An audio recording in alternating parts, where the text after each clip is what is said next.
Hace unas semanas pensando en qué palabra poder compartir a la iglesia en este día tan especial, orando el Señor me traía este pasaje.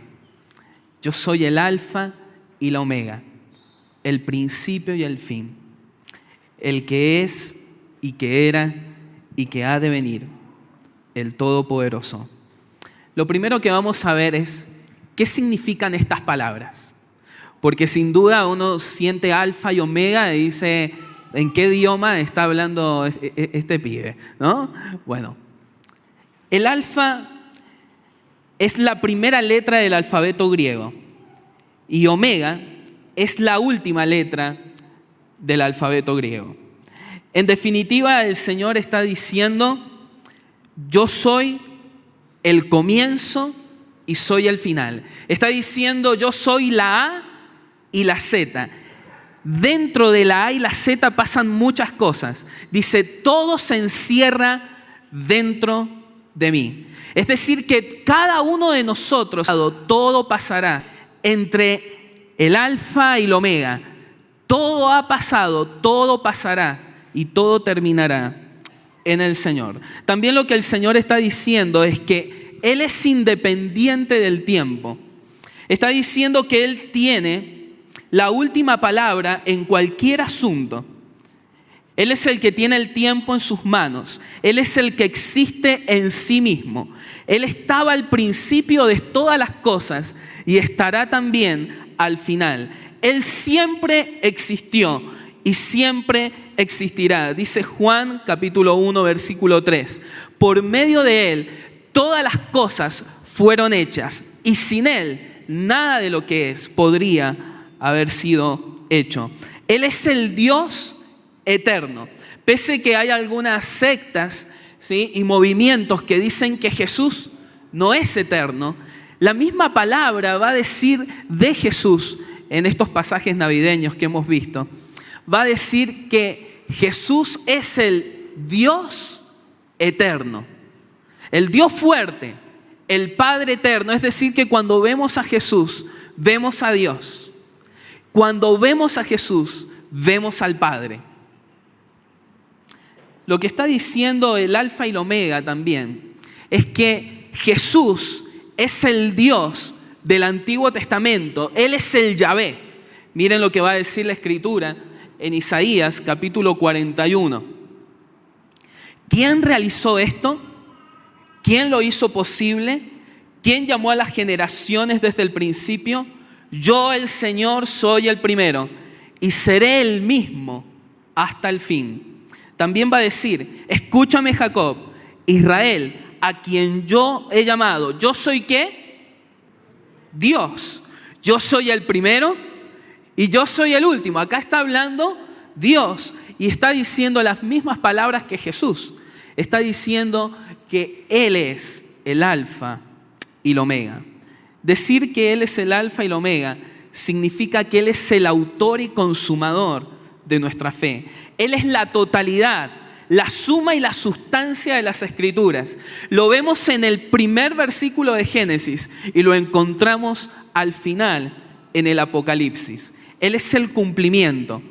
Él es la esencia del Evangelio. Todo subsiste, todo descansa en Jesús. Sin Jesús, preste atención a esto, sin Jesús, usted no estaría aquí.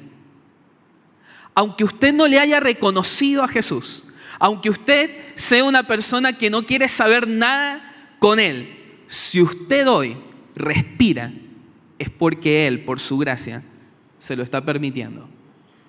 En Él reposa el aliento de todo ser humano.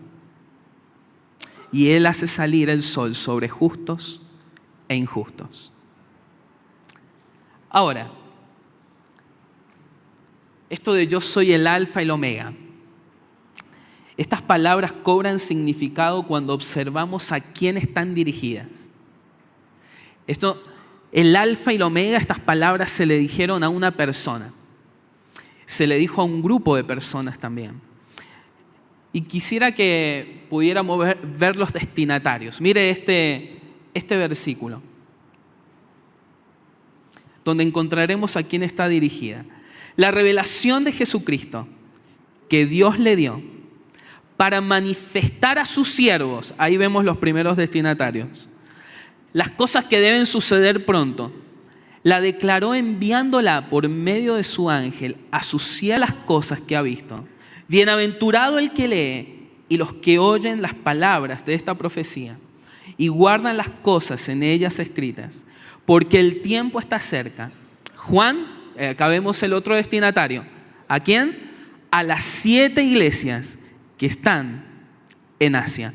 Los primeros destinatarios los podemos ver aquí. ¿Quiénes son? Los siervos. Esta palabra, el alfa y el omega, está dirigida a toda persona, ¿sí?, que ha entregado su corazón a Jesucristo y se declara como esclavo del Señor, ¿sí? En segundo lugar, y aquí nos vamos a detener un poco, está dirigida esta palabra ¿a quién? A Juan. Bueno, hay muchos que piensan que esta palabra no era al apóstol Juan, pero en realidad hay muchas pruebas en el libro de Apocalipsis para decir que está dirigida a Juan el apóstol. Les voy a contar un poquito de él para que vean por qué cobra significado esta palabra en Juan. Juan era hijo de un pescador, ¿sí?, llamado Zebedeo. La madre se llamaba Salomé. Y según la historia, ¿sí?, según la historia podemos ver que Juan fue uno de los primeros discípulos, ¿sí?, que siguió al Señor. ¿Saben cuántos años tenía aproximadamente Juan cuando el Señor lo llama? Bueno, casi todos los historiadores, casi todos, coinciden que Juan no llega a los 30 años. Es más, hay algunos que piensan que era uno de los más jovencitos y piensan que está entre los 20 y los 25 años. Muy joven, ¿sí? ¿Quién tiene acá entre 20 y 25? Mentirosos que son. Bien, bien. Ahí Mauri los cumplió hace poquito, ¿no? Bueno, acá vemos a un joven que acude al llamado del Señor. Este Juan era parte del círculo íntimo de Jesús. Este Juan fue el que comió de los panes de la alimentación de los 5,000. Este Juan era aquel que el Señor, en la última cena, el Señor le lavó los pies. Juan reposó sobre el pecho del Señor. Y podemos ver a Juan también a los pies de la cruz, junto a María. Estas palabras cobran significado en Juan, porque cuando el Señor le va a decir yo soy el alfa y el omega, han pasado 60 años aproximadamente que él no ve a Jesús. La última vez que le vio, ¿sí?, fue cuando iba ascendiendo el Señor. Y han pasado casi 60 años. Se supone que para esta fecha aproximadamente Juan tenga entre 90 y 96 años. Por eso me pareció tan apropiado pensar en esta palabra para hoy. Pensando en que la iglesia está llegando a sus 92 años. Saben que por este lugar han pasado muchas personas. Y hace 90 años atrás, que no estaba en este lugar la iglesia, ¿sí?, han pasado personas que ni siquiera están aquí. Y hay personas que este año recién han comenzado a ver alguien que... Pero desde el inicio hasta hoy, hay alguien que nunca faltó a un encuentro. Y es el Señor. Él siempre ha estado. ¿Sabe que hay algo que el Señor estima mucho y es la vejez? Las canas son muy valiosas para el Señor. Y en su vejez el Señor tampoco a usted lo menosprecia, sino que el Señor le honra. Hay a muchos que tal vez les ha costado llegar en esta noche y con mucho esfuerzo, y el Señor los tiene en alta estima. El Señor es el alfa y el omega, y estas palabras cobran significado en la edad que tiene Juan.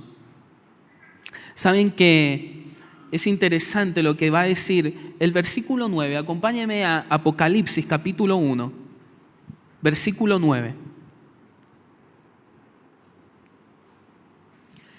Dice, imagíneselo, porque cuando uno se lo imagina cobra mucho más sentido. Yo, Juan, vuestro hermano. El apóstol Juan no va a usar su título de apóstol. Si hay algo que tiene él a sus 96 años es mucha humildad. Y miren que tiene de qué jactarse. Dice, vuestro hermano y copartícipe vuestro en la tribulación, en el reino y en la paciencia de Jesucristo. Estaba en la isla llamada Patmos por causa de la palabra de Dios y el testimonio de Jesucristo. Yo estaba en el Espíritu en el día del Señor y oí detrás de mí una gran voz como de trompeta que decía, yo soy el Alfa y el Omega, el primero y el último. Él estaba en Patmos, él estaba en una isla y él estaba en esta isla por una razón, por predicar el Evangelio. Él estaba preso, estaba exiliado.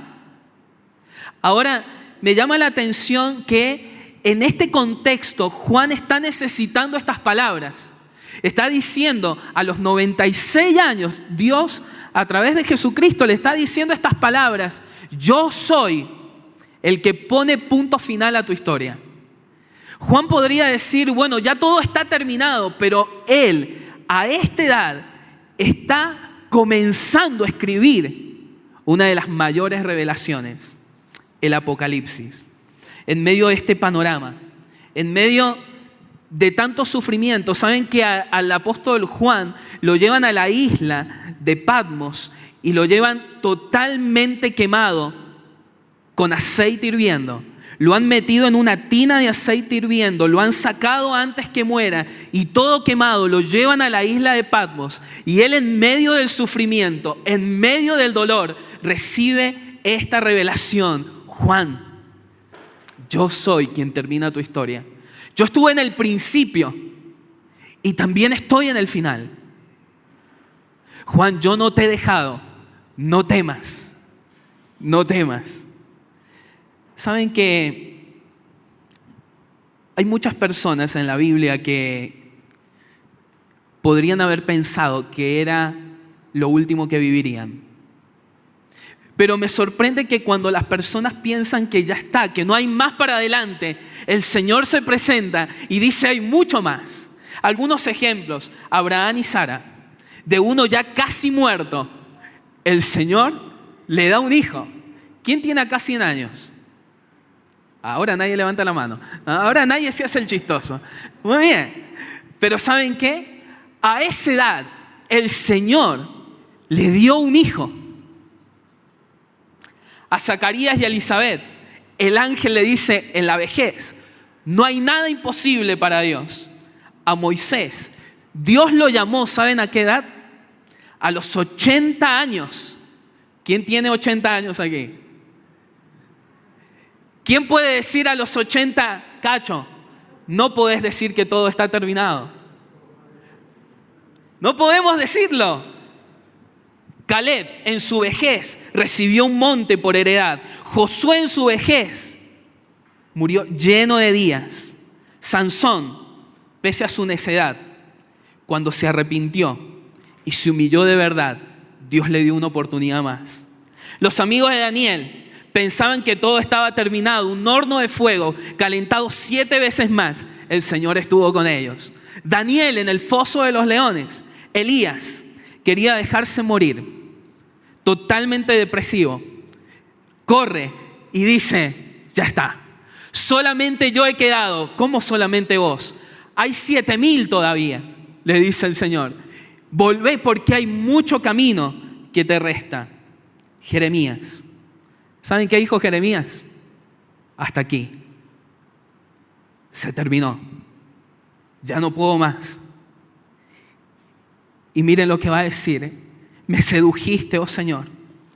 Más fuerte fuiste que yo y me venciste, porque cada día he sido escarnecido y se burlan de mí. Porque cuántas veces hablo y doy voces, violencia y destrucción. La palabra me ha sido de afrenta.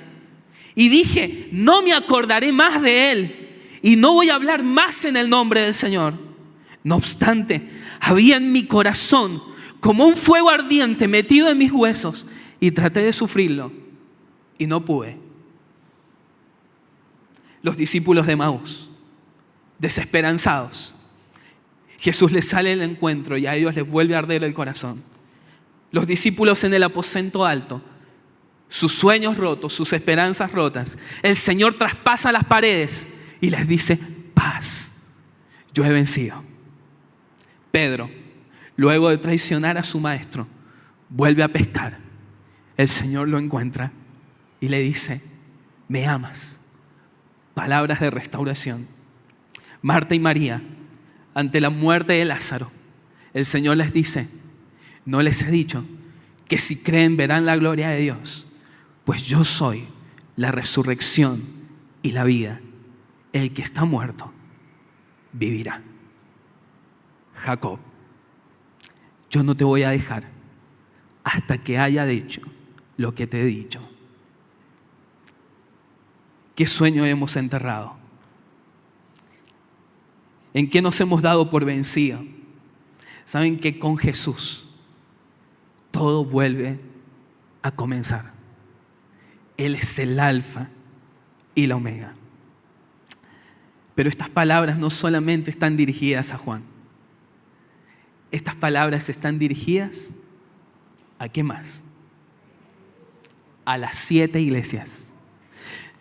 Cuando el número 7 aparece tanto en el libro de Apocalipsis, el número 7 nos habla de plenitud, nos habla de perfección.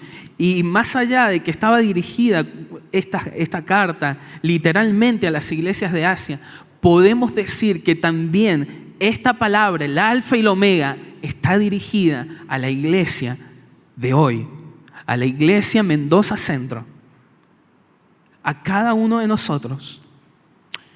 Y saben que hay algo interesante.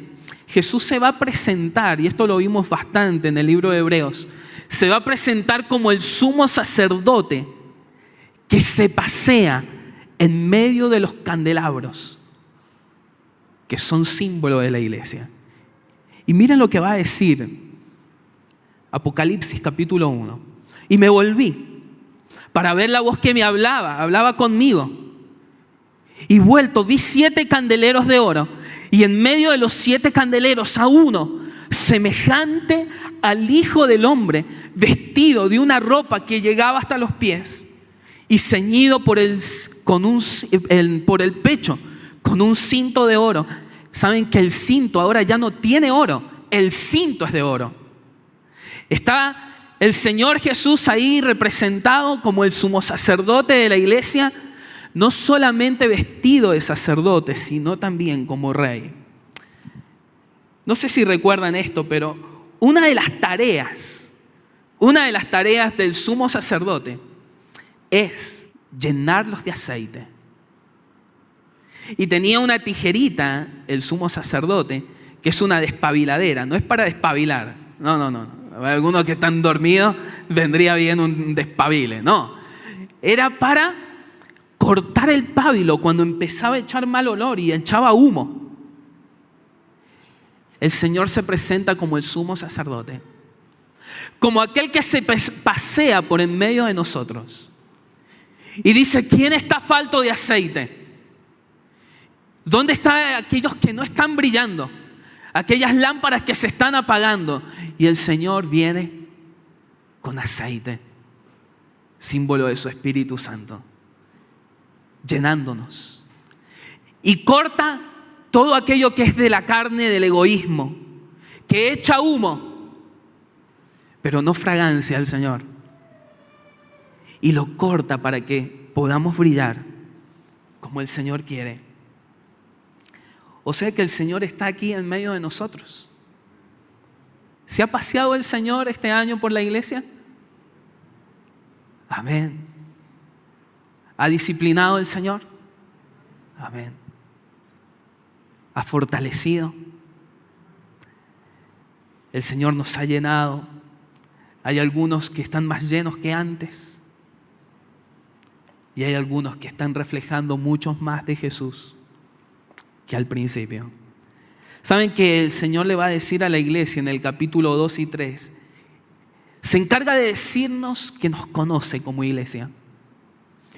Va a decir que conoce nuestros ídolos, que conoce lo que escondemos, conoce lo que toleramos, nuestra incredulidad, conoce nuestra inestabilidad, nuestras máscaras, nuestros más viles pecados.